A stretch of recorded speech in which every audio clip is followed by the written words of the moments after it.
Hi hello ನಮಸ್ಕಾರ ಸ್ನೇಹಿತರೆ, ಹೇಗಿದ್ದೀರಾ ಎಲ್ಲರೂ? Welcome back to the channel Deeparadhya vlogs Kannada. So ಇವತ್ತು ನನ್ನ ಮಗಳು ಅವಳ ಟಿಫಿನ್ ಬಾಕ್ಸ್ಗೆ ಮೋಮೋಸ್ ಹಾಕು ಅಂತ ಹೇಳಿದ್ಲು. ಸೊ ಅದಕ್ಕೆ ಮೊದಲಿಗೆ ಅದರ ಚಟ್ನಿನ ರೆಡಿ ಮಾಡ್ಕೋತಾ ಇದ್ದೀನಿ. ಇದಕ್ಕೆ ಒಂದು ಪಾತ್ರೆಯಲ್ಲಿ ಒಂದು ಸ್ವಲ್ಪ ನೀರು ತೊಗೊಳ್ಳಿ. ಅದಕ್ಕೆ 3 ರಿಂದ 4 ಟೊಮ್ಯಾಟೊ, 5 ರಿಂದ 6 ಕೆಂಪು ಮೆಣಸನ್ನು ಹಾಕ್ಕೊಂಡು ಒಂದು 5 ನಿಮಿಷ ಬೇಯಿಸ್ಕೋಬೇಕು. ನಂತರ ಇದರ ಸಿಪ್ಪೆ ಎಲ್ಲ ತೆಗೆದ್ಬಿಟ್ಟು ಇದನ್ನು ಕಟ್ ಮಾಡ್ಕೊಳ್ಳಿ. ಇದನ್ನೆಲ್ಲನ ಒಂದು ಮಿಕ್ಸಿ ಜಾರಿಗೆ ಹಾಕ್ಬಿಟ್ಟು ಪೇಸ್ಟ್ ಮಾಡ್ಕೊಳ್ಳಿ. ಇನ್ನೊಂದು ಕಡೆ ಒಂದು 8 ರಿಂದ 9 ಬೆಳ್ಳುಳ್ಳಿ ಎಸ್ಲು, ಹಾಗೆಯೇ 1 ಇಂಚಷ್ಟು ಶುಂಠಿನ ಸಣ್ಣಗೆ ಹೆಚ್ಚಿಬಿಟ್ಟು ಇಟ್ಕೊಂಡಿದ್ದೀನಿ. ಈಗ ಒಂದು ಬಾಣಲೆಯಲ್ಲಿ ಒಂದು ಸ್ವಲ್ಪ ಎಣ್ಣೆ ಹಾಕ್ಕೊಂಡು ಈ ಕಟ್ ಮಾಡಿರುವಂತಹ ಬೆಳ್ಳುಳ್ಳಿ ಮತ್ತು ಶುಂಠಿನ ಹಾಕ್ಕೊಂಡು ಒಂದು ಸ್ವಲ್ಪ ಫ್ರೈ ಮಾಡ್ಕೊಳ್ಳಿ. ನಂತರ ಇದಕ್ಕೆ ನಾವು ಮಾಡ್ಕೊಂಡಿರುವಂತಹ ಟೊಮ್ಯಾಟೊ ಪೇಸ್ಟನ್ನು ಹಾಕ್ಕೊಂಡು ಇದನ್ನು ಒಂದು ಸ್ವಲ್ಪ ಚೆನ್ನಾಗಿ ಬೇಯಿಸ್ಕೋಬೇಕು. ನಂತರ ಇದಕ್ಕೆ 1 ಟೀ ಸ್ಪೂನಷ್ಟು ವಿನೆಗರು, 1 ಟೀ ಸ್ಪೂನಷ್ಟು ಸೋಯಾ ಸಾಸು, 2 ಟೀ ಸ್ಪೂನಷ್ಟು ಟೊಮೆಟೊ ಕೆಚಪ್ಪು, ರುಚಿಗೆ ತಕ್ಕಷ್ಟು ಉಪ್ಪು, ಹಾಗೆಯೇ ಅರ್ಧ ಟೀ ಸ್ಪೂನಷ್ಟು ಸಕ್ಕರೆ, ಇದಿಷ್ಟನ್ನು ಹಾಕ್ಕೊಂಡು ಇದನ್ನು ಚೆನ್ನಾಗಿ ಮಿಕ್ಸ್ ಮಾಡಿಕೊಂಡು ಒಂದು 4 ರಿಂದ 5 ನಿಮಿಷ ಲೋ ಫ್ಲೇಮಲ್ಲಿ ಬೇಯಿಸ್ಕೊಳ್ಳಿ. ಇಷ್ಟಾದರೆ ನಮ್ಮದು ಮೋಮೋಸ್ಗೆ ಚಟ್ನಿ ರೆಡಿ ಆಗುತ್ತೆ. ಟೇಸ್ಟ್ ತುಂಬ ಚೆನ್ನಾಗಿರುತ್ತೆ ಇದರದ್ದು. ಒಂದ್ಸಲ ಖಂಡಿತವಾಗ್ಲೂ ಟ್ರೈ ಮಾಡಿ ನೋಡಿ. ಈಗ ಇದಕ್ಕೆ ಫಿಲ್ಲಿಂಗನ್ನು ರೆಡಿ ಮಾಡ್ಕೊಳ್ಳೋಣ. ಅರ್ಧ ಕ್ಯಾಬೇಜು, ಅರ್ಧ ಕ್ಯಾಪ್ಸಿಕಮು, ಹಾಗೆಯೇ 1 ಈರುಳ್ಳಿ, 1 ಕ್ಯಾರೆಟು, 4 ರಿಂದ 5 ಹಸಿರು ಮೆಣಸಿನ್ಕಾಯಿ, 8 ರಿಂದ 9 ಬೆಳ್ಳುಳ್ಳಿ, 1 ಇಂಚಷ್ಟು ಶುಂಠಿ, ಇದನ್ನು ಸಣ್ಣಗೆ ಹೆಚ್ಕೊಂಡು ಇಟ್ಕೊಂಡಿದ್ದೀನಿ. ಮೊದಲಿಗೆ ಒಂದು ಬಾಣಲೆಯಲ್ಲಿ ಒಂದು ಸ್ವಲ್ಪ ಎಣ್ಣೆನ ಹಾಕೋಬೇಕು. ನಂತರ ಇದಕ್ಕೆ ಸಣ್ಣಗೆ ಹೆಚ್ಚಿರುವಂತಹ ಬೆಳ್ಳುಳ್ಳಿ ಹಾಗೆಯೇ ಶುಂಠಿನ ಹಾಕ್ಕೊಂಡು ಒಂಚೂರು ಫ್ರೈ ಮಾಡ್ಕೊಳ್ಳಿ. ನಂತರ ನಾವು ಕಟ್ ಮಾಡ್ಕೊಂಡಿರುವಂತಹ ಎಲ್ಲ ತರಕಾರಿನ ಇದಕ್ಕೆ ಆ್ಯಡ್ ಮಾಡಿಕೊಂಡು ಲೋ ಫ್ಲೇಮಲ್ಲಿ 3 ರಿಂದ 4 ನಿಮಿಷ ಬೇಯಿಸ್ಕೊಳ್ಳಿ. ನಂತರ ಇದಕ್ಕೆ ಅರ್ಧ ಟೀ ಸ್ಪೂನಷ್ಟು ಪೆಪ್ಪರ್ ಪೌಡ್ರು, ರುಚಿಗೆ ತಕ್ಕಷ್ಟು ಉಪ್ಪನ್ನು ಹಾಕ್ಕೊಂಡು ಇನ್ನೊಂದು ರೌಂಡ್ ಮಿಕ್ಸ್ ಮಾಡ್ಕೊಳ್ಳಿ. ನಂತರ ಇನ್ನೊಂದು 2 ನಿಮಿಷ ಬೇಯಿಸ್ಕೊಂಡು ಕೊನೆಗೆ ಕೊತ್ತಂಬರಿ ಸೊಪ್ಪನ್ನು ಹಾಕಿದ್ರೆ ನಮ್ಮದು ಫಿಲ್ಲಿಂಗ್ ರೆಡಿ ಆಗುತ್ತೆ. ಈಗ ಇದಕ್ಕೆ ಹಿಟ್ಟನ್ನು ಕಲಿಸ್ಕೋಬೇಕು. ಮೊದಲಿಗೆ ಒಂದು ಬೌಲಲ್ಲಿ 1 ಕಪ್ಪಷ್ಟು ಮೈದಾ ಹಿಟ್ಟು, ಒಂದು ಸ್ವಲ್ಪ ಎಣ್ಣೆ, ಒಂದು ಸ್ವಲ್ಪ ಉಪ್ಪು, ಹಾಗೆಯೇ ನೀರನ್ನು ಹಾಕ್ಕೊಂಡು ಚಪಾತಿ ಹಿಟ್ಟಿರುತ್ತಲ್ವ ಆ ಥರ ಗಟ್ಟಿಯಾಗಿ ಕಲಿಸ್ಕೋಬೇಕು. ನಂತರ ಇದರಿಂದ ಚಿಕ್ಕ ಚಿಕ್ಕ ಉಂಡೆ ಮಾಡಿ ಪೂರಿ ಥರ ಲಟ್ಟಿಸ್ಕೊಂಡು ಅದ್ರ ಒಳಗೆ ನಾವು ಫಿಲ್ಲಿಂಗನ್ನು ಹಾಕ್ಕೊಂಡು ಈ ಮೋಮೋ ಶೇಪ್ ಇರುತ್ತಲ್ವ ಆ ಥರ ಶೇಪ್ ಕೊಟ್ಕೊಂಡು ಇದನ್ನು 5 ರಿಂದ 10 ನಿಮಿಷ ಬೇಯಿಸ್ಕೊಂಡ್ರೆ ನಮ್ಮದು ಮೋಮೋಸ್ ರೆಡಿ ಆಗುತ್ತೆ. ನೀವು ಸ್ಟೀಮರ್ ಇದ್ದರೆ ನೀವು ಸ್ಟೀಮರಲ್ಲೂ ಇದನ್ನು ಬೇಯಿಸ್ಕೋಬೋದು. ನನ್ನ ಹತ್ರ ಸ್ಟೀಮರ್ ಇರಲಿಲ್ಲ, ಅದರಿಂದ ಇಡ್ಲಿ ಪಾತ್ರೆಯಲ್ಲೇ ಒಂದು 10 ನಿಮಿಷದ ತನಕ ನಾನು ಬೇಯಿಸ್ಕೊಂಡಿದ್ದೀನಿ. ಸೊ ನನ್ನ ಮಗಳ ಟಿಫಿನ್ ಬಾಕ್ಸ್ಗೆ ಇವತ್ತು ಮೋಮೋಸು, ಒಂದು ಸ್ವಲ್ಪ ಕೇಕ್ ಇತ್ತು, ಅದನ್ನು ಹಾಕ್ಬಿಟ್ಟು ಚಟ್ನಿ ಹಾಕ್ಬಿಟ್ಟು ಕಳಿಸ್ದೆ. ಅದಾದಮೇಲೆ ಇವಾಗ ಲಂಚ್ ಪ್ರಿಪೇರ್ ಮಾಡ್ತಾ ಇದ್ದೀನಿ. ರಸಮ್ ಆಲ್ರೆಡಿ ನಮ್ದು ಆಗಿದೆ, ರೈಸ್ ಬೇಯಕ್ಕೆ ಇಟ್ಟಿದ್ದೀನಿ. ಹಾಗೆಯೇ ಈ ಬ್ರಿಂಜಾಲ್ ಇರುತ್ತಲ್ವ, ಸೊ ಅದನ್ನು ಹಾಕ್ಬಿಟ್ಟು ಚಟ್ನಿ ಮಾಡೋಣ ಅಂತ ಒಂದು 3 ರಿಂದ 4 ಬ್ರಿಂಜಾಲು, 4 ರಿಂದ 5 ಹಸಿರು ಮೆಣಸಿನ್ಕಾಯಿ, 8 ರಿಂದ 9 ಬೆಳ್ಳುಳ್ಳಿ ಅಷ್ಟು, ಆಮೇಲೆ ಒಂದು ಚಿಕ್ಕ ಪೀಸಷ್ಟು ಶುಂಠಿನ ಒಂದು ಸ್ವಲ್ಪ ನೀರು ಹಾಕ್ಬಿಟ್ಟು ಬೇಯಿಸ್ಕೋಬೇಕು. ಈಗ ಇದು ಆಲ್ರೆಡಿ ಬೆಂದಿದೆ. ಇದೊಂದು ಸ್ವಲ್ಪ ತಣ್ಣಗಾದ್ಮೇಲೆ ಇದನ್ನು ಮಿಕ್ಸಿ ಜಾರಿಗೆ ಹಾಕ್ಕೊಂಡು ಒಂದು ಚಿಕ್ಕ ಪೀಸಷ್ಟು ಹುಣಸೆ ಹಣ್ಣು, ಆಮೇಲೆ ಒಂದು ಸ್ವಲ್ಪ ರುಚಿಗೆ ತಕ್ಕಷ್ಟು ಉಪ್ಪು, ಇದಿಷ್ಟನ್ನು ಹಾಕ್ಕೊಂಡು ಗ್ರೈಂಡ್ ಮಾಡಿಕೊಂಡ್ರೆ ನಮ್ಮದು ಚಟ್ನಿ ರೆಡಿ ಆಗುತ್ತೆ. ದೋಸೆ ಚಪಾತಿಗೆ ಎಲ್ಲ ಒಳ್ಳೆ ಕಾಂಬಿನೇಷನ್ ಅಂತಲೇ ಹೇಳ್ಬೋದು. ನೀವು ಬೇಕಾದರೆ ತೆಂಗಿನಕಾಯಿ ತುರಿ ಬೇಕಾದರೂ ಹಾಕೋಬೋದು ಗ್ರೈಂಡ್ ಮಾಡೋ ಟೈಮಲ್ಲಿ. ನಾನಿಲ್ಲಿ ಹಾಕ್ಕೊಂಡಿಲ್ಲ, ಬರೀ ಅಷ್ಟನ್ನು ಮಾತ್ರ ಗ್ರೈಂಡ್ ಮಾಡ್ಕೊಂಡಿದ್ದೀನಿ. ಅದಾದಮೇಲೆ ಒಂದು ಸ್ವಲ್ಪ ಹೊರಗಡೆ ಹೋಗಿದ್ವಿ. ತುಂಬ ಟೈಮಿಂದ ನಾನು ಅನ್ಕೋತಿದ್ದೆ ಒಂದು ಸೆರಾಮಿಕ್ ತುಳಸಿ ಪಾಟನ್ನು ತೊಗೋಬೇಕು ಅಂತ.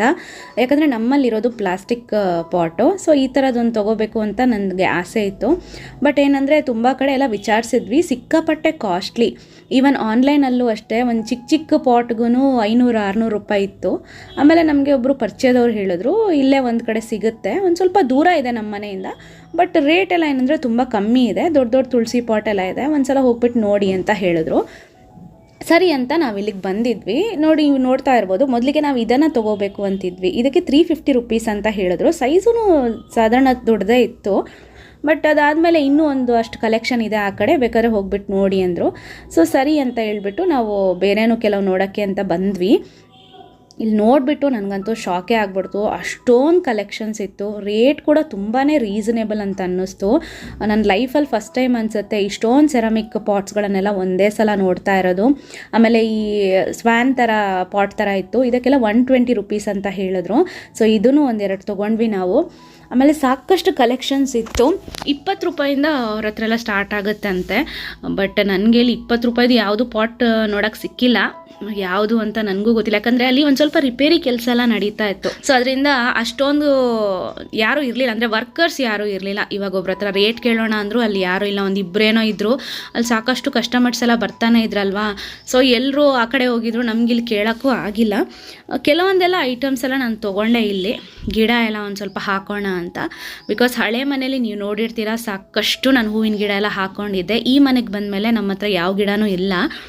ಸೊ ಅದಕ್ಕೆ ನನ್ನ ಹಸ್ಬೆಂಡ್ ಹೇಳ್ತಾಯಿದ್ರು, ಬಾಲ್ಕನಿಯಲ್ಲಿ ಒಂದು ಸ್ವಲ್ಪ ಗಿಡ ಇದ್ದರೆ ನೋಡೋಕ್ಕೂ ಚೆನ್ನಾಗಿರುತ್ತಮ್ಮ, ಒಂದು ಸ್ವಲ್ಪ ಹಾಕೊಳ್ಳೋಣ ಅಂತ. ಸೊ ಅದಕ್ಕೆ ಕೆಲವೊಂದು ಪಾಟ್ ಕೂಡ ತೊಗೊಂಡೆ. ಇದು ಒಳಗಡೆ ಕೆಲವೊಂದು ಐಟಮ್ಸ್ ಎಲ್ಲ ಇಟ್ಟಿದ್ರು. ಇದೆಲ್ಲ ಏನಂದರೆ ಒಂದು ಸ್ವಲ್ಪ ಕಾಸ್ಟ್ಲಿ ರೇಟು.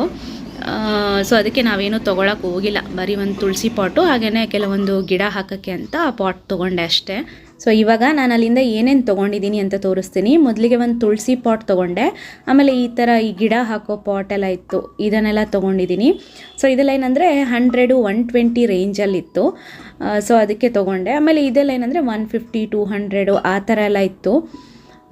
ಸೊ ನನಗಂತೂ ಇದು ವರ್ತ್ ಅಂತ ಅನ್ನಿಸ್ತು. ಬಿಕಾಸ್ ಆನ್ಲೈನಿಗೆ ಚೆಕ್ ಮಾಡಿದ್ರೆ ಇದು ತುಂಬ ಕಮ್ಮಿ ಅಂತಲೇ ಅನ್ನಿಸ್ತು. ಸೊ ಅದಕ್ಕೋಸ್ಕರ ಈ ಥರ ತೊಗೊಂಡೆ. ಆಮೇಲೆ ಈ ಪುಟ್ಟದು ಪಾಟಲ್ಲೆಲ್ಲ ಇಡ್ತಾರಲ್ವ, ಸೊ ಆ ಥರದ್ದು ಕೆಲವೊಂದೆಲ್ಲ ಇತ್ತು.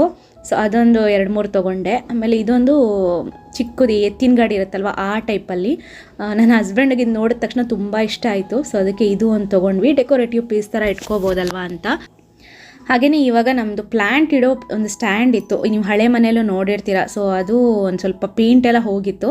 ಸೊ ಅದಕ್ಕೆ ಇವಾಗ ಪೇಂಟ್ ಮಾಡ್ತಾ ಇದ್ದೀನಿ. ಇವಾಗ ಇದನ್ನು ಪೇಂಟ್ ಮಾಡಿ ಇಟ್ಬಿಟ್ರೆ ನಾಳೆ ಬೆಳಗಿನ ಹೊತ್ತು ಎಲ್ಲ ಡ್ರೈ ಆಗಿರುತ್ತಲ್ವ, ಸೊ ಅದಾದಮೇಲೆ ಗಿಡ ಎಲ್ಲ ಜೋಡಿಸ್ಬಿಟ್ಟು ಇಡ್ಬೋದು ಅಂತ. ಅಲ್ಲದೆ ಸಂಜೆ ಒಂದು ಸ್ವಲ್ಪ ಹೊರಗಡೆ ಹೋಗಿದ್ವಿ, ಆವಾಗ ಒಂದು ಸ್ವಲ್ಪ ಗಿಡ ಕೂಡ ತೊಗೊಂಬಂದಿದ್ವಿ. ಹಳೆ ಮನೇಲಿ ನಾನು ಹೂವಿನ ಗಿಡ ಎಲ್ಲ ಹಾಕ್ಕೊಂಡಿದ್ದೆ. ಬಟ್ ಈ ಮನೇಲಿ ಏನಂದರೆ ನಮ್ಮ ಬಾಲ್ಕನಿಗೆ ಒಂಚೂರು ಬಿಸಿಲೇ ಬೀಳಲ್ಲ. ಸೊ ಯೂಶ್ವಲಿ ಹೂವಿನ ಗಿಡ ಅಂತ ಹೇಳಿದ್ರೆ ಒಂದು ಸ್ವಲ್ಪ ಆದರೂ ಬಿಸಿಲು ಬೇಕಾಗತ್ತಲ್ವ. ಸೊ ಅದಕ್ಕೆ ಬೇಡ ಅಂತ ಹೇಳ್ಬಿಟ್ಟು ಬರೀ ಇಂಡೋರ್ ಪ್ಲ್ಯಾಂಟ್ ಅಷ್ಟೇ ತೊಗೊಂಬಂದಿದ್ದೀವಿ. ಈ ಮನಿ ಪ್ಲ್ಯಾಂಟು, ಆಮೇಲೆ ಈ ಝಡ್ ಪ್ಲ್ಯಾಂಟ್ ಅಂತ ಹೇಳ್ತಾರಲ್ವ ಆ ಥರದ್ದು ಮಾತ್ರ ತೊಗೊಂಬಂದಿದ್ದೀವಿ. ಸೊ ಇವಾಗ ಇದು ಪೇಂಟ್ ಫುಲ್ ಕಂಪ್ಲೀಟಾಗಿ ಡ್ರೈ ಆಗಿದೆ. ಇವಾಗ ಎಲ್ಲ 1 by 1 ಇಡಬೇಕು ಇದ್ರ ಮೇಲೆ.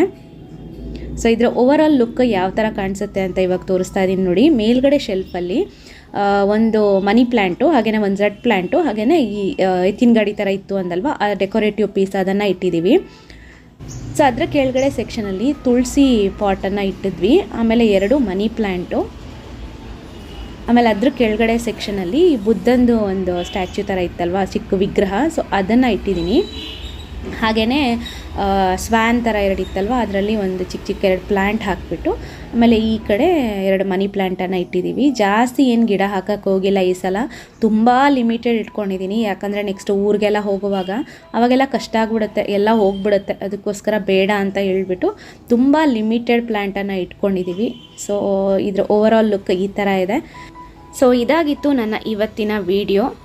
ಇವತ್ತಿನ ನಮ್ಮ ವಿಡಿಯೋ ನಿಮಗೇನಾದರೂ ಇಷ್ಟ ಆದರೆ ದಯವಿಟ್ಟು ಲೈಕ್ ಮಾಡಿ, ಶೇರ್ ಮಾಡಿ, ಕಮೆಂಟ್ ಮಾಡಿ, ಹಾಗೆಯೇ ಸಬ್ಸ್ಕ್ರೈಬ್ ಮಾಡೋದನ್ನು ಮರಿಬೇಡಿ ಅಂತ ಹೇಳ್ತಾ ಮುಂದಿನ ವಿಡಿಯೋದಲ್ಲಿ ಸಿಗ್ತೀನಿ. ಅಲ್ಲಿವರೆಗೂ ಎಲ್ರಿಗೂ ಟೇಕ್ ಕೇರ್, ಬಾಯ್.